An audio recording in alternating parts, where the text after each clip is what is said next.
sebenarnya bagaimana menciptakan lingkungan yang kondusif, kaitannya dengan pembentukan sikap bagi seorang santri. Tak usah paker, bule orang baik-baik, tak kira buru. Kalau diterjemahkan dalam bahasa Indonesia, nggak usah dipagar.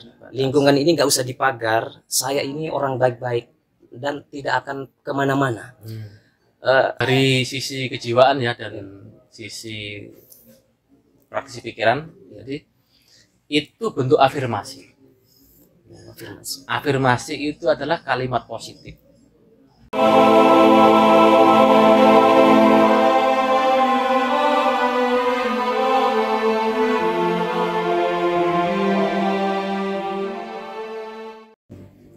Assalamualaikum warahmatullahi wabarakatuh.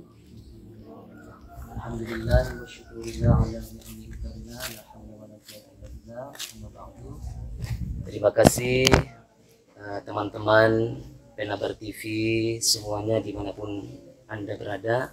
Alhamdulillah pada siang ini, siang yang sangat cerah, kita kedatangan seorang yang sangat ahli sekali.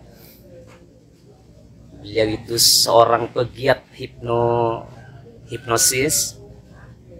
Beliau adalah Bapak Suhendar Pambudi. Mudah-mudahan kedatangan beliau di Pondok Pesantren Penabar kali ini bisa memberikan manfaat dan bisa memberikan barokah untuk kita semua. Mari kita sapa dulu sebelum kita memperpanjang bincang-bincang kita pada siang hari ini. Assalamualaikum Bapak. Waalaikumsalam. Selamat siang. Selamat siang. Selamat datang di Penabar. Gimana kesannya Bapak datang ke pesantren Penabar ini lagi yang kedua kali? Kalau saya tahu yang kedua kali ini, Pak Suhendar, gimana kesannya kondisi lingkungan Penabar ini? Ya, secara garis besar ya sudah banyak berubah. Dari kalau awal pertama kali saya ke sini, kalau tidak salah itu tahun 2013. Pada saat itu ada kegiatan di Pekalongan, kemudian sama Mas Kolis saya diajak ke sini. Jadi saya ke sini sudah kesekian kalinya, Mas. Udah lupa berapa kali, udah kesekian kalinya. Dan juga memang secara perubahan sangat banyak ya. Banyak jumlah bangunannya, kemudian rindangnya semakin asri, bagus ya.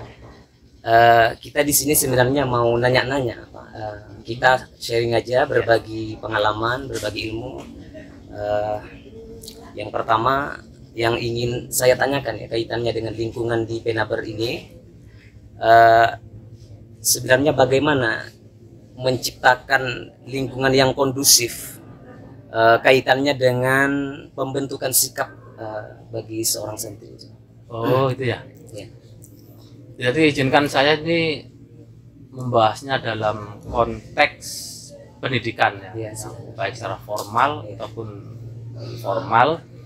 Jadi di lingkungan pondok ini kan masuk dalam pendidikan formal dan non formal. Kalau kita berbicara pendidikan formal, maka untuk menciptakan proses pendidikan yang standar itu tidak lepas dari peran tiga unsur. Peran tiga unsur, diantaranya peran siswa, peran orang tua siswa, dan peran tenaga pendidik atau pengajar. Baru dari ketiga unsur ini didukung oleh sarana prasarana yang memadai. Nah, dari masing-masing unsur dengan menyadari akan fungsinya masing-masing, di mana seorang siswa sadar bahwa dia di sini untuk mendapatkan ilmu. Ya. Orang tua mengirimkan putra-putrinya sebagai santri dengan tujuan agar putra-putrinya mendapatkan ilmu. Sedangkan tenaga pendidik sendiri di sini adalah untuk menyampaikan ilmu. Proses transfer ilmu ini tidak akan dapat berlangsung secara optimal jika tidak didukung oleh sarana dan prasarana yang memadai. Nah, itu Mas. Jadi untuk bisa mencapai pada target pembelajaran ataupun pada target transferring ilmu yang diberikan oleh guru atau ustadz ustadzah kepada para santri, maka peran orang tua pun harus ada. Minimal di awal itu memberikan pemahaman kepada anak bahwa nanti di pondok itu akan hidup bersama dengan para ustadz, belajar bersama dengan para ustadz dan juga dengan pemangku pondok itu sendiri. Gitu. Ya. Lagi suasana yang ditata sedemikian rupa ini oleh sang pengasuh, ya, beliau dengan visi-visinya yang begitu tinggi, ada enggak pengaruh positifnya itu lingkungan seperti ini untuk santri? Ya, kalau dari manajemen pikiran ya, manajemen pikiran, jadi dampak ataupun tingkat intervensi atau tingkat pengaruh dari lingkungan pada ketercapaian tujuan pendidikan itu sangat besar. Karena apa? Untuk bisa seorang santri dan seorang ustadzah supaya nyaman dalam proses belajar mengajar, pasti membutuhkan sarana yang mendukung dan memadai. Contoh, informasi itu akan sangat mudah masuk ke dalam pikiran seorang santri itu jika terjadi kenyamanan. Nyaman itu kan bolehlah dibilang relatif ya. Patokannya tidak baku, pasti dipengaruhi oleh banyak hal. Namun jika kondisi ini disetting sedemikian rupa untuk dapat menciptakan bahkan meningkatkan tingkat kenyamanan baik untuk ustadz ustadzah sebagai pemberi ilmu dan juga untuk si siswa selaku pencari ilmu, maka situasi dan suasana seperti ini kalau bagi saya seorang praktisi pikiran ya, ini sudah sangat mendukung. Karena apa?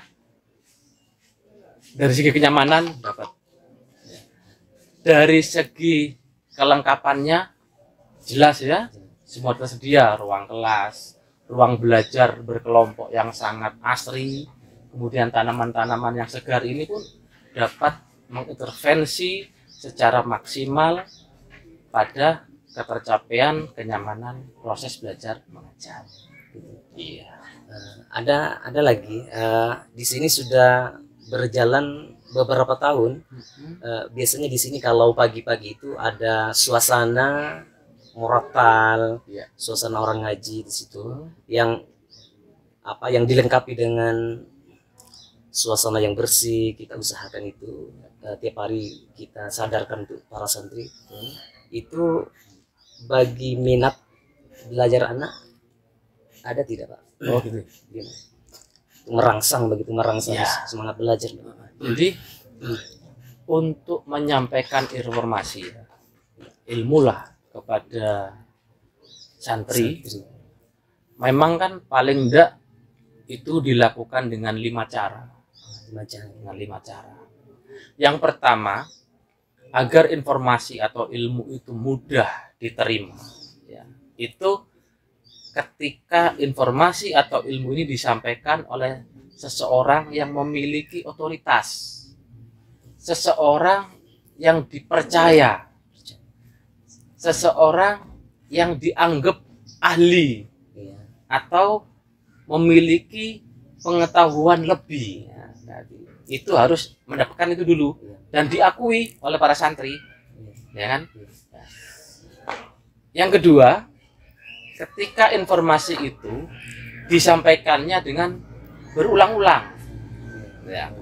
Contoh informasi yang berulang-ulang itu adalah ketika Anda atau lingkungan ini diberikan musik latar ataupun suara latar murotal tadi, itu kan akan terus diputar kan, 30 juz ya, ketika dengan murotal standar itu kan akan habis cukup dalam waktu 18 jam. Ya, standar ya. Tidak dengan cepat, itu 18 jam kan selesai 30 juz.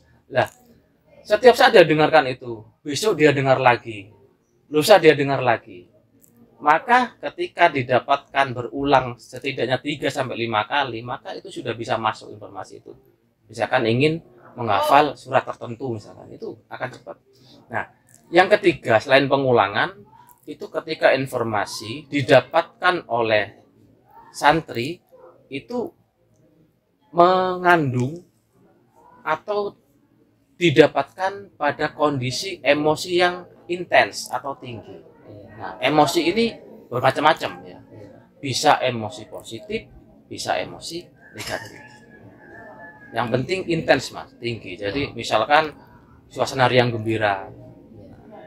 Nah, nyaman itu sendiri kan perwujudan dari emosi ya. Jadi ketika lingkungannya nyaman, kemudian disampaikannya dengan ramah, kemudian juga didukung dengan hal lain yang juga mendukung rasa bahagia, gembira dalam diri santri maupun dalam diri ustadz-ustadzanya, maka informasi atau ilmu yang disampaikan itu akan sangat mudah.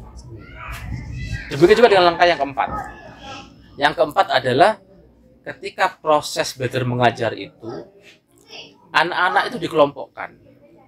Gitu. Dikelompokkan berdasarkan minat, misal sama-sama berminat di bidang sepak bola, berminat di bidang olahraga tertentu lah. Ya. Ketika punya kesamaan ini, saat berkumpul dan diberikan informasi atau ilmu, maka itu pun akan mudah diterima. Karena mereka belajar dalam satu identitas yang sama, sama-sama penghobi sepak bola. Walaupun yang dibahas bukan ilmu sepak bola, tapi yang berkumpul ini sama-sama suka sepak bola. Apalagi kalau yang disampaikan adalah ilmu tentang bola. Karena dia suka, maka semakin Kalau suka tadi kan lebih pada emosi ya. Tapi kalau kesamaan lebih dari satu orang berkelompok, hobinya sama, minatnya sama, itu akan cepat. Baru yang kelima adalah dengan brainwave atau memanfaatkan gelombang otak. Gelombang otak di sini secara umum kan kita kenal ada 4 Mas ya. Mulai gelombang otak delta, gelombang otak theta, gelombang otak alfa, dan gelombang otak beta. Nah, masing-masing gelombang otak ini itu mengacu kepada jumlah atau volume fokus yang dilakukan dalam satu waktu tertentu. Contoh, gelombang otak beta itu ketika kita ya atau seorang siswa itu sedang berfokus pada 3 sampai dengan 5 fokus. Nah, atau dengan kata lain, mereka sedang bekerja atau melakukan sesuatu tertentu yang semuanya digunakan. Modalitasnya baik pendengarannya, kemudian penglihatannya, itu masing-masing pada hal yang berbeda sehingga fokusnya terpecah-pecah. Nah, itu beta. Nah, kondisi beta ini sangat tidak mendukung untuk dilakukan transfer informasi atau transfer ilmu. Nah, yang kedua, gelombang otak alfa. Gelombang otak alfa ini ketika pikiran kita terfokus pada 1 sampai dengan 2. Ya, 1 sampai dengan 2 pikiran atau fokus ya. 1 sampai dengan 2 pikiran atau fokus ini itu cukup optimal sebenarnya. Cukup optimal dalam rangka transferring ilmu atau informasi, sehingga setiap informasi itu dapat mudah masuk dan diterima dalam pikiran bawah sadar. Kenapa harus bawah sadar? Karena di pikiran bawah sadar itulah sesuatu informasi yang sudah masuk akan berdiam di situ selamanya, menjadi memori abadi. Turun lagi di gelombang otak theta, saat seseorang benar-benar berada pada satu fokus. Jadi ketika siswa atau murid ya, santri itu fokus pada satu hal, maka akan sangat efektif setiap informasi yang disampaikan. Pasti langsung masuk. Nah, dan berbeda ketika diturunkan lagi pada gelombang otak delta, di mana tingkat fokus seseorang menjadi 0. jadi tidak punya fokus apapun. Nah itu kondisi tidur Mas. Jadi kalau di tidur itu tidak bisa diberikan informasi, percuma. Nah sehingga kalau dalam proses belajar mengajar, ketika harus memilih gelombang otak yang mana sih yang paling efektif dalam belajar mengajar, ya tentunya di dua tadi, antara gelombang otak theta dan gelombang otak alfa.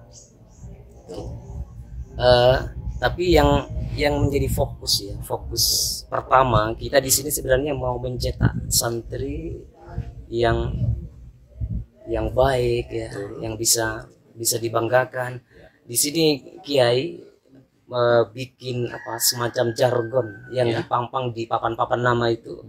Di antaranya saya bacakan ya Pak ya. Dalam bentuk bahasa Bawean nanti saya terjemahkan. Tak usah paker, bula orang baik-baik, tak kira buru. Kalau diterjemahkan dalam bahasa Indonesia, nggak usah dipagar. Lingkungan ini nggak usah dipagar. Saya ini orang baik-baik dan tidak akan kemana-mana. Apa kata-kata yang terpampang di papan-papan nama itu yang sengaja dibuat untuk apa membentengi santri, bukan hanya sekedar apa pagar luar saja ya, bisa nanti ke jiwanya dia sudah mantap betul melekat ya. Apakah ada pengaruhnya itu dari sisi kejiwaan ya dan sisi praktisi pikiran? Jadi itu bentuk afirmasi. Afirmasi itu adalah kalimat positif, ya kan? Jadi tadi kan positif kalimatnya ya. Iya, positif. Afirmasi ini jika disampaikan oleh diri sendiri, ya, kalimat positif ini ya disampaikan oleh diri sendiri, maka namanya afirmasi. Tapi jika disampaikan oleh orang lain, namanya sugesti atau saran ya. Nah, jadi kalau dalam lingkungan ini kan berarti papan itu adalah pensugestinya.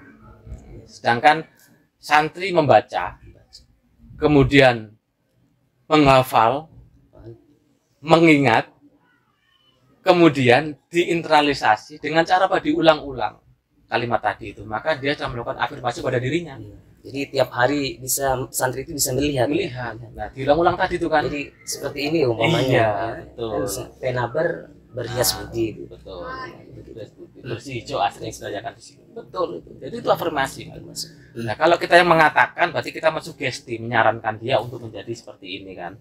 Tapi kalau dia sendiri membaca, menghafal, mengingat dan diinternalisasikan ke dirinya sebagai afirmasi positif dan dilakukan berulang-ulang, maka pun akan masuk ke dalam pikiran dia dan akan merepresentasi kepada tindak tanduk dan perilaku. Mungkin ini terakhir ya untuk Pak Suhendar. Mungkin minta saran dari sampean untuk pesantren Penabar ini gimana ke depannya, antara 3 komponen tadi itu bisa orang tua atau juga siswa dan juga pengajar di sini, sebenarnya gimana biar santri itu bisa berhasil dalam belajarnya. Betul. Ini yang paling penting ya, yang paling penting itu masing-masing komponen pembentuk lingkungan ini, santri, orang tua dan tenaga pengajar itu memahami hakikat fungsinya masing-masing. Sebagai santri dia punya fungsi apa? Dia tugas apa? Sebagai orang tua punya fungsi apa? Dia tugas apa? Sebagai pendidik punya fungsi apa? Dia tugas apa? Ketika masing-masing sudah mengetahui fungsi dan melakukannya dengan baik, maka akan tercipta suasana yang harmonis. Ya kan, harmonis. Nah, ketika keharmonisan ini terbentuk, otomatis kan akan tercipta suasana yang nyaman dan positif. Ya kan? Suasana nyaman positif itu akan menimbulkan atau memunculkan rasa bahagia yang sangat intens, sangat tinggi. Ya kan? Rasa bahagia baik orang tuanya, santrinya, pendidiknya, rasa bahagia yang intens ini itu dapat menarik banyak keberuntungan, ya kan? Kalau kita mengenal di keilmuan sana itu ada law of attraction, jadi hukum ketertarikan. Sesuatu yang baik, ya, dengan vibrasi yang kuat, itu dapat menarik kebaikan-kebaikan lainnya. Nah, ini Mas, sehingga diawali dari paham fungsi dan tugas dulu aja lah. Fungsinya santri apa, tugasnya apa, fungsinya orang tua apa, tugasnya apa, dan fungsinya tenaga pendidik apa, tugasnya apa. Ketika dilakukan dengan tulus dan ikhlas, ya, sehingga tercipta suasana belajar yang nyaman, kondusif, dan membahagiakan, ya kan? Tentunya untuk semua Mas bahagia ini Mas. Santrinya bahagia, orang tuanya bahagia, pendidik juga bahagia, maka akan menarik banyak keberuntungan. Termasuk hasil yang positif itu pasti sebagai bonus. Ya. Terakhir sekali Pak Suhendar, 3 kata untuk pesantren Penabar. Apa kira-kira 3 kata yang positif untuk pesantren ini?